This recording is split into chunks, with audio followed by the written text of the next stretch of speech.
dia sudah mendengar langsung skenario dua pasar. Lalu dia melakukan pengecekan pada orang yang mendengar langsung dari mulutnya Pak Presiden. Pak Presiden hanya mau 2 calon. Kenapa 2 calon Pak Presiden? Kan ada Anies, ada Ganjar. Oh, Anies kan sebentar lagi masuk penjara. Terus partai-partai lain yang di KIB segala kalau nggak nurut ya tinggal masuk penjara aja itu. Nah, gitu. Secara empirik sebetulnya potensi besar Anies untuk unggul itu sangat tinggi karena prestasi Anies dibanding Ganjar misalnya jauh lebih banyak. Juga demikian juga dengan Prabowo. Nah, survei itu kan saya mengukur pandangan publik itu. Maka siapa yang beraktivitas sering di arena publik, dia memungkinkan membentuk pandangan publik yang lebih luas.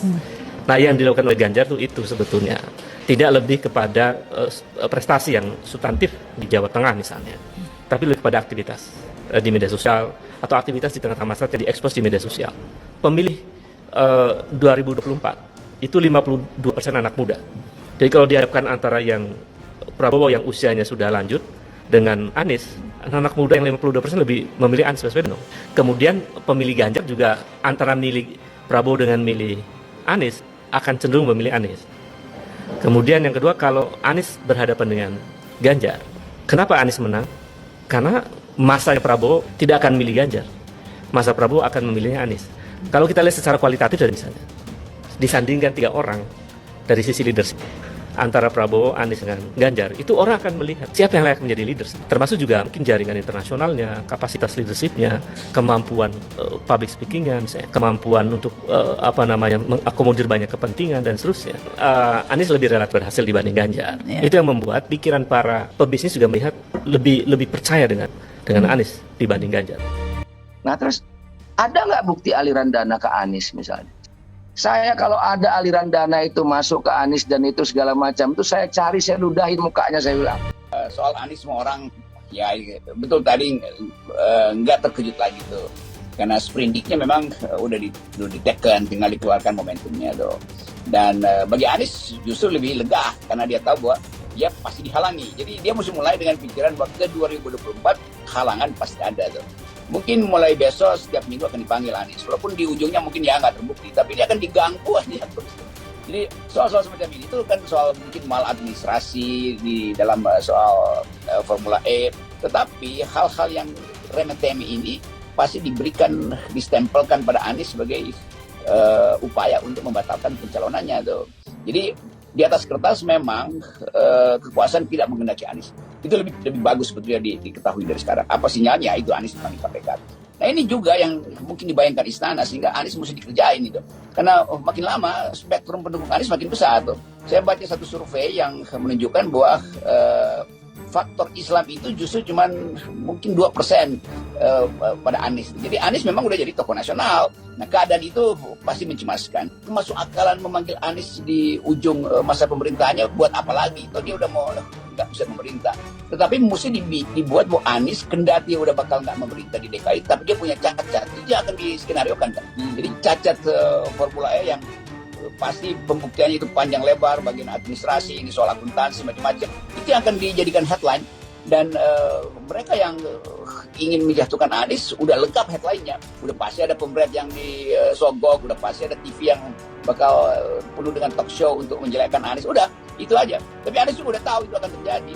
Dan bahkan seluruh Indonesia udah menduga pasti Anies akan dikerjai dengan cara itu. Para kader, mengapa saya harus turun gunung menghadapi pemilihan umum 2024 mendatang?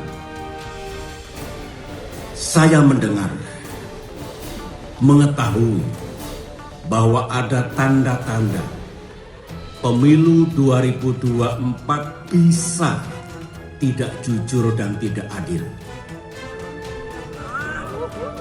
Konon akan diatur dalam pemilihan presiden nanti yang hanya diinginkan oleh mereka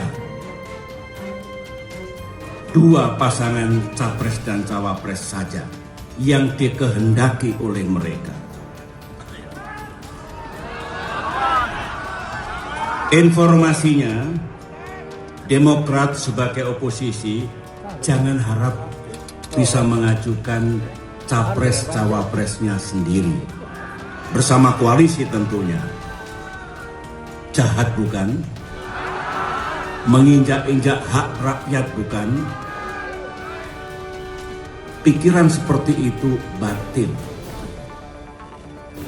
Itu bukan hak mereka.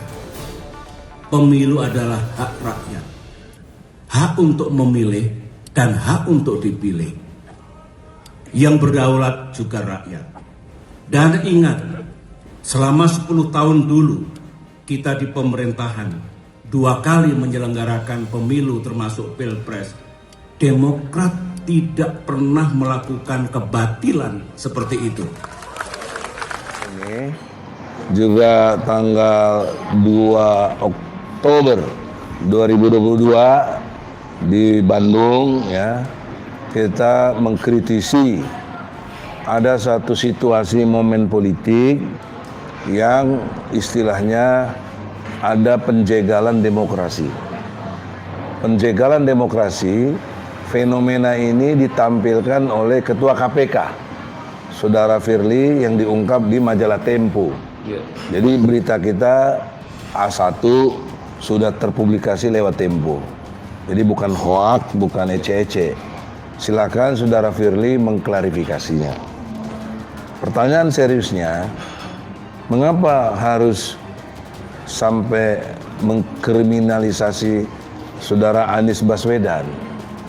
Hanya khawatir untuk jadi capres.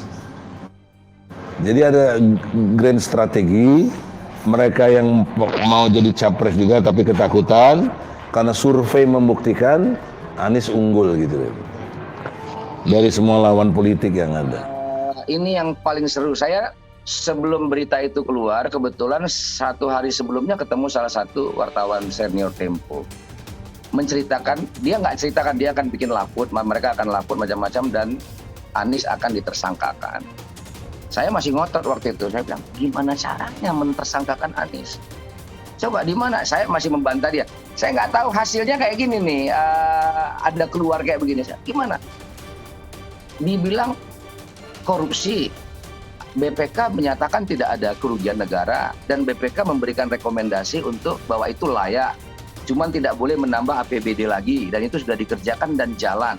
Jadi dasar kerugian negara kan audit BPK. Yang kedua dikatakan maladministratif.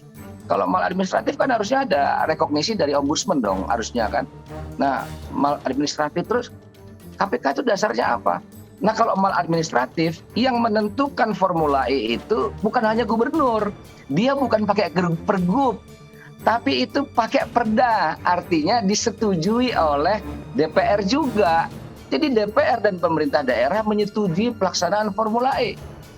Nah terus ini mau dihabisin semua yang anggota DPR-nya semua di daerah. Nah terus ada nggak bukti aliran dana ke Anies misalnya? Saya bilang begitu. Saya kira itu semua nggak ada. Saya kalau ada aliran dana itu masuk ke Anies dan itu segala macam itu saya cari, saya ludahin mukanya, saya bilang. Itu kalau memang dia sehina itu gitu ya. Tiba-tiba besok 2 hari kemudian gitu, heboh berita dan saya baca gitu. Rupanya kawan-kawan Tempo itu sudah kemana-mana melihat itu. Nah saya ya gimana ya kalau ini Tempo pernah salah, tapi 99% laporan Tempo itu saya percaya. Gitu ya. Ada Tempo yang juga bermasalah. Ini sumber-sumber Tempo itu saya tahu dia punya sumber-sumber banyak di kepolisian, di KPK, bahkan di partai-partai politik dia punya sumber-sumber banyak dan mereka pandai. Memang kan Mas Yarsu sebagai mantan wartawan paham nih kan kalau kita lihat Tempo dulu dalam soal investigasi itu menurut saya tidak ada duanya lah di Republik ini, mereka jago ya baca. Nah, bagaimana dijegal? Salah satunya dijadikan tersangka sebelum pengumuman capresnya.